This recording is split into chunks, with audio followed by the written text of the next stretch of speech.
வணக்கம். இது நிஜக்கண். இலங்கையில் தற்போது அரசியல் செயற்பாட்டாளர் டான் பிரியசாத் படுகொலை செய்யப்பட்ட விடயமானது அரசியல் வட்டாரங்களில் பேசுபொருளாகி இருக்குது. நேற்றைய முன்தினம் நடந்த துப்பாக்கிச் சூட்டில் படுகொலை செய்யப்பட்ட அரசியல் செயற்பாட்டாளர் டான் பிரியசாத் ஈஸ்டர் தாக்குதல்களுக்கு மூளையாக செயற்பட்டவருக்கு நேரடியாக உதவி செய்தவர் என்று தெரிவிக்கப்பட்டிருக்கின்றது.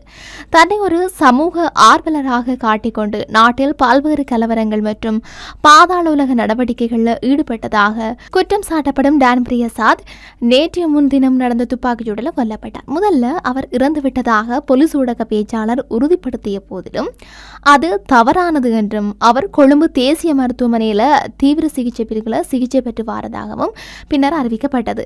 இருப்பினும் டான் பிரியசாத் நேற்றைய தினம் அதிகாலை இறந்துவிட்டார் என்றதை போலீசார் உறுதிப்படுத்தி இருந்தார்கள். இதற்கிடையில் உயிரிழந்தவர் தேசிய வீரன் அல்ல என்றும் மாறாக அவர் மற்றொரு குற்றவாளி என்றும் பொதுமக்கள் சமூக ஊடகங்கள்ல தங்கள் கருத்துக்களை தெரிவித்திருக்கின்றார்கள். உண்மையில் டான் பிரியசாத் என்ற நபர் நாட்டில மத வெறுப்பை தூண்டுவதற்கும் மோதல்களை உருவாக்குவதற்கும் பல்வேறு நடவடிக்கைகளில் ஈடுபட்டவர் என்றும் ராஜபக்ச குடும்பத்தின் ஒரு உதவியாளர் என்றும் பல கருத்துக்கள் உள்ளன.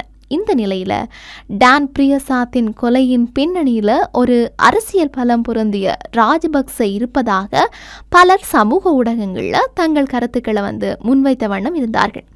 ராஜபக்ச குடும்பத்திற்கு ஒரு முக்கிய நபராக பேச்சு வழக்கில் கோளையா என்று, அதாவது உதவியாளர் என்று அழைக்கப்படும் டான் பிரியசாத் எதற்காக ராஜபக்ச குடும்பத்தினராலேயே கொல்லப்பட வேண்டும் என்ற கேள்வி இங்கு எழுகின்றது. ஈஸ்டர் தாக்குதல்கள் மூளையாக இருந்தவர்களுடன் டான் பிரியசாத் மிக நெருக்கமான வகையில் உதவி இருக்கலாம் என்ற சந்தேகம் பலர் மத்தியில் எழுந்தது. இந்த நாட்டில் நடத்தப்பட்ட கொடூரமான சம்பவங்களில் ஒன்றாக 6 வருடங்களை கடந்த ஈஸ்டர் தாக்குதல்கள் இருக்கின்றன.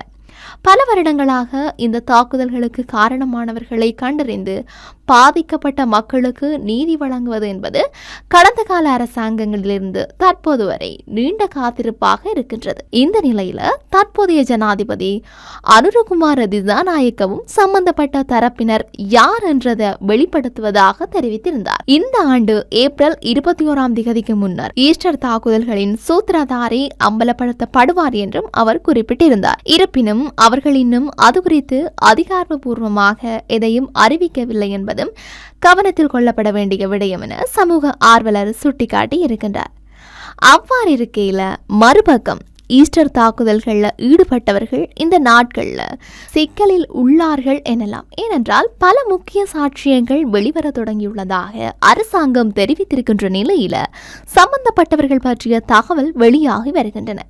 இதற்கு மத்தியில் டான் பிரியசாத் ஈஸ்டர் தாக்குதல்களில் ஈடுபட்டிருக்கிற நிலையிலேயே அவரை தாக்குதல்களுடன் சம்பந்தப்பட்டவர்கள் கொலை செய்திருக்கிறதாக தெரிவிக்கப்படுகின்றது. போலீசாரின் விசாரணைகளின் போது அவர் கைது செய்யப்பட்டிருந்தால் ஈஸ்டர் தாக்குதல்கள் தொடர்பான வலுவான ஆதாரங்களை அவர் வெளிப்படுத்தி இருப்பார் என்பதை நன்கு அறிந்த சில குழுவினரால் இது செய்யப்பட்டிருக்கலாம் என்று சந்தேகிக்கப்படுகின்றது. இது ராஜபக்சர்களின் திட்டமிட்ட செயல் என்றும் அவர் ராஜபக்ச குடும்பத்திற்கு ஆபத்து ஏற்படுத்தும் உண்மைகளை வெளிப்படுத்தி விடுவார் என்ற அச்சத்திலும் அவர் கொலை செய்யப்பட்டிருக்கலாம் என்று பலர் சந்தேகம் தெரிவிக்கின்றார்கள். சமூக ஊடகங்களில் தான் செய்த குற்றங்களுக்காகவே டான் பிரியசாத் தற்போது இயற்கையால் தண்டிக்கப்பட்டிருக்கிறார் என்றும் பொதுமக்கள் தெரிவித்தும் இருக்கின்றார்கள். டான் பிரியசாத்தின் மரணத்தின் மூலம் ராஜபக்ச குடும்பம் வலுவான ஆதாரங்களை மௌனமாக்கி இருக்கிறதாகவும் சமூக ஊடகங்களில் செய்திகள் வெளியாகியுள்ளமை குறிப்பிடத்தக்க ஒரு விடயமாகவே இருக்கின்றது. அது மட்டுமில்லாம கொழும்புல ஸ்ரீலங்கா பொதுஜன பெரமுன கட்சியின் சார்பில் மாநகர சபை தேர்தலில் போட்டியிடவிருந்த டான் பிரியசாத் சுட்டுக் கொல்லப்பட்டமைக்கு அந்த கட்சி கடும் எதிர்ப்பு தெரிவித்தது. இது மிகவும் கவலை தரும் அரசியல் ரீதியான கொலை என கட்சியின் பேச்சாளர் மனோஜ் கமகே கடுமையாக கண்டித்திருந்தார். பிரியசாத்தின் துணிச்சலான அரசியல் கருத்துக்களே இந்த படுகொலையின் காரணமாக இருக்கலாம் என்று அவர் சந்தேகம் வெளியிட்டார். சமகால அரசாங்கத்தில் மாறுபட்ட கருத்துக்களை கொண்டவர்கள் இலக்கு வைக்கப்படுவது இதன் மூலம் தெளிவாகின்றது. அரசியல் நிலைப்பாடு டானின் மரணத்திற்கு வழிவகுத்ததா எனவும் அவர் கேள்வி எழுப்பினார். நாட்டில கொலைகள் அதிகரித்து வாரதாகவும் பிரேமதாஸ் ஆட்சியில எதிரிகளை அமைதிப்படுத்த குற்றவாளிகள் பயன்படுத்தப்பட்டது போல தற்போதைய அரசாங்கமும் அதே முறையை பின்பற்றுவதாக மனோஜ் கமகே குற்றம் சாட்டினார். டான் பிரியசாத் குற்ற செயல்களில் ஈடுபடாத நேர்மையான மனிதர் என மொட்டு கட்சியின் ஊடக பேச்சாளர் தெரிவித்திருக்கின்றார். இந்த கொலைக்கு அதிகாரிகள் முழு பொறுப்பேற்று அவருக்கு நீதி கிடைக்க வேண்டும் என்றும் கமகே கோரிக்கை விடுத்திருக்கின்ற நிலையில தொடர்ச்சியாக அரசியல் மற்றும் சமூக செயற்பாட்டாளராக டான் பிரியசாத் படுகொலை செய்யப்பட்ட சம்பவத்தை தொடர்ந்து சர்ச்சைக்குரிய குரல் பதிவொன்று வெளியாகியிருக்கிறது. பிரபல பாதாள உலக குழு தலைவர்களில் ஒருவரான கஞ்சிபானி இம்ரான் இந்த குரல் பதிவில் பேசியிருக்கிறதாக சந்தேகிக்கப்படுகிறது. இதன் அடிப்படையில் தான் டான் பிரியசாத்தின் கொலை கஞ்சிபானி இம்ரான் அல்லது வெளிநாட்டில் உள்ள பாதாள உலக குழு உறுப்பினர்களினால் திட்டமிடப்பட்டதா என்ற சந்தேகம் வெளியிடப்பட்டிருக்குது. கஞ்சிபானி இம்ரான் உள்ளிட்ட பாதாள உலக குழு செயற்பாட்டாளர்களுக்கு எதிராக டான் பிரியசாத் செயற்பட்டிருக்கிறதாக தெரிவிக்கப்பட்டிருக்குது. பாதாள உலக குழு தலைவர்களை நாட்டுக்கு கொண்டு வர நடவடிக்கை எடுக்கப்பட வேண்டும் என டான் பிரியசாத் கோரியிருந்தார். கஞ்சிபானி இம்ரானினது என்று சந்தேகிக்கப்படும் உறுதிப்படுத்தப்படாத குரல் பதிவொன்று சமூக ஊடகங்களில் பகிரப்பட்டிருக்குது. மற்றும் ஒரு நபருடன் கஞ்சிபானி உரையாடுவதாக இந்த குரல் பதிவு அமைந்திருக்குது. இதை பற்றி பேசி வேலையில்லை, இவர்கள் பலனற்றவர்கள், இவர்கள் அரசாங்கத்திற்கும் வீட்டுக்கும் சுமையானவர்கள், கொலை செய்தோமா இல்லையா என கேட்க வேண்டாம், நாய்கள் கெட்டவை, முன்கூட்டியே கொன்றிருக்க வேண்டும் என குரல் பதிவில் குறிப்பிடப்பட்டிருக்குது. இந்த குரல் கஞ்சிபானி இம்ரானினது என்று சந்தேகிக்கப்படுகின்றது. அரசாங்கம் ஆட்சிக்கு 6 மாதங்கள் கிடையாது, இவர்கள் ஆட்சி செய்ய விடுகின்றார்களா?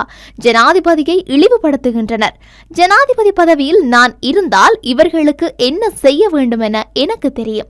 இருக்கும் ஜனாதிபதி நல்லவர் என்பதனால் இவர்கள் ஆட்டம் போடுகின்றார்கள் என குரல் பதிவில் குறிப்பிடப்பட்டிருக்குது. எனினும் இந்த குரல் பதிவில் பேசியது கஞ்சிபானி இம்ரான் என்றது இன்னமும் உறுதி செய்யப்படையில. அது மட்டும் இல்லாம தற்போது டான் பிரியசாத்தின் கொலையில் தொடர்புடையதாக சந்தேகிக்கப்படும் தந்தை மற்றும் மகன் இருவரும் அந்த பகுதியை விட்டு வெளியேறிவிட்டதாக போலீசார் தெரிவிச்சும் இருக்கிறார்கள். டான் பிரியசாத் அண்மையில ஒரு குறிப்பிட்ட தரப்பினருடன் மோதலில் ஈடுபட்டுள்ளார். மோதலை தொடங்கிய நபர்கள் தப்பியோடிய 2 தந்தை மற்றும் மகனின் உறவினர்கள் என்பதும் தெரிய வந்திருக்குது. அரசியல் செயற்பாட்டாளர் டான் பிரியசாத் நேற்று முன்தினம் இரவு வெள்ளம்பேட்டையின் சாலமுல்ல பகுதியில் உள்ள லக்சித செவன அடுக்குமாடி குடியிருப்புல வைத்து துப்பாக்கி சூட்டுக்கு இலக்கானார். இந்த சம்பவத்தில் வெளிவேறிய மாவட்டத்தைச் சேர்ந்த பந்துல பியால் மாதவ சுதர்ஷன என்ற தந்தை மற்றும் மகன் ஆகியோருக்கும் இடையேயான தொடர்பை குறிக்கும் தகவல்கள் விசாரணையில தெரிய வந்திருக்கிறதா போலீசார் தெரிவிச்சிருக்கிறார்கள்.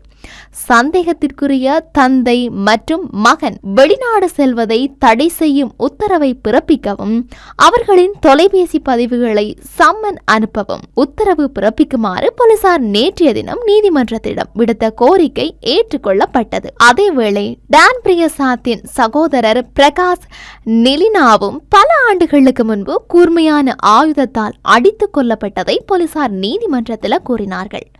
இது தொடர்பாக குறித்த தந்தை மற்றும் மகன் மீது நீதிமன்றத்தில் வழக்கு நிலுவையில் இருப்பதாகவும் அவர்கள் தெரிவித்திருக்கின்றார். ஆகவே இந்த வழக்கில் இன்னும் என்ன எல்லாம் நடக்க காத்திருக்குது அப்படின்னு சொல்லி நாங்களும் பொறுத்திருந்து பார்க்க வேண்டிய ஒரு தேவை இருக்கின்றது. எனவே மீண்டும் மற்றொரு பதிவினூடாக சந்திக்கலாம். வணக்கம்.